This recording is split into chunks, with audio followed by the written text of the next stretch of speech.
Guys हम gate का ये वाला क्वेश्चन डिस्कस करेंगे। इसमें बोल रहा है sparingly soluble electrolyte ionizes as, ये क्वेश्चन दिया है। ओके, तो सॉल्युबिलिटी, मोलर सॉल्युबिलिटी और मोलर एक्टिविटी कोफिशिएंट का हम लोग को रिलेशन निकालना है। तो सबसे पहले हम इस इक्वेशन को लिख लेते हैं केएसपी के टर्म्स में।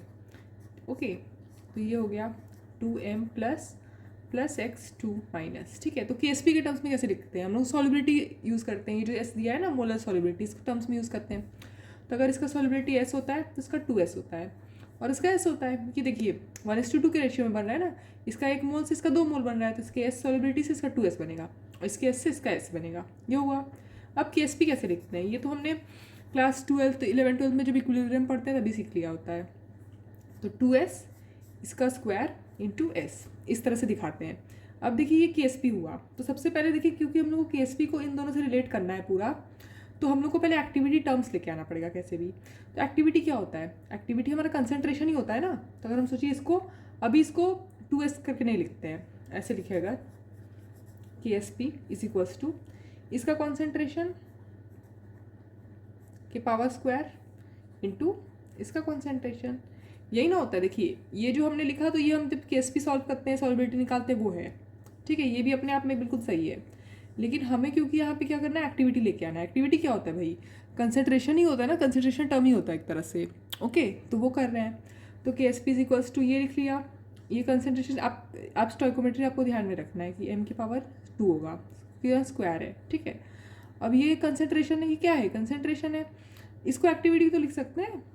इसको अगर हम a प्लस लिख लिए एक्टिविटी, वही बात है ना। कंसंट्रेशन लिखो, एक्टिविटी लिखो, वही बात है। अब हम इसको सॉल्युबिलिटी के टर्म्स में अभी नहीं लिखे हैं, और इसको क्या लिख सकते हैं?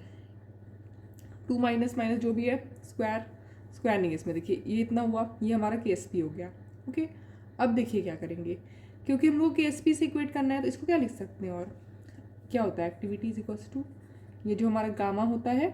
ओके, गामा इंटू मोलैलिटी, तो बस उसको लिखो gamma plus into molality plus का square into gamma minus molality minus, इसको स्क्वायर नहीं है। ठीक है, तो KSP हुआ। अब देखिए इसके ऊपर स्क्वायर है और नेगेटिव के ऊपर 1 है, तो इसे लिख सकते हैं ना +-3। ये देखिए, हम इसको लिखना, आप लेक्चर पढ़े होंगे तो आपको आता होगा ये लिखना। ओके, उस नॉलेज से है, मतलब इसमें कुछ ऐसा कन्फ्यूज होने लायक नहीं कि कैसे हुआ। ओके, हम इसको लिखते हैं मीन एक्टिविटी कोफिशिएंट, और यहाँ पूछा भी तो है मोलर एक्टिविटी कोफिशिएंट। ये मीन वाला होता है, मतलब प्लस माइनस मिला के होता है ये। ठीक है, अब ये m देखिए, इसका कॉन्सेंट्रेशन देखिए, यहाँ पे बहुत ध्यान देने की जरूरत है। पॉजिटिव वाला देखिए ये है, इसका 2s है। अब ये सॉल्युबिलिटी के टर्म्स में हम इसको लिखेंगे, ये 2s है ना, इसको s लिखे हैं, इसको 2s लिखेंगे, तो ये हमारा 2s का स्क्वायर होगा।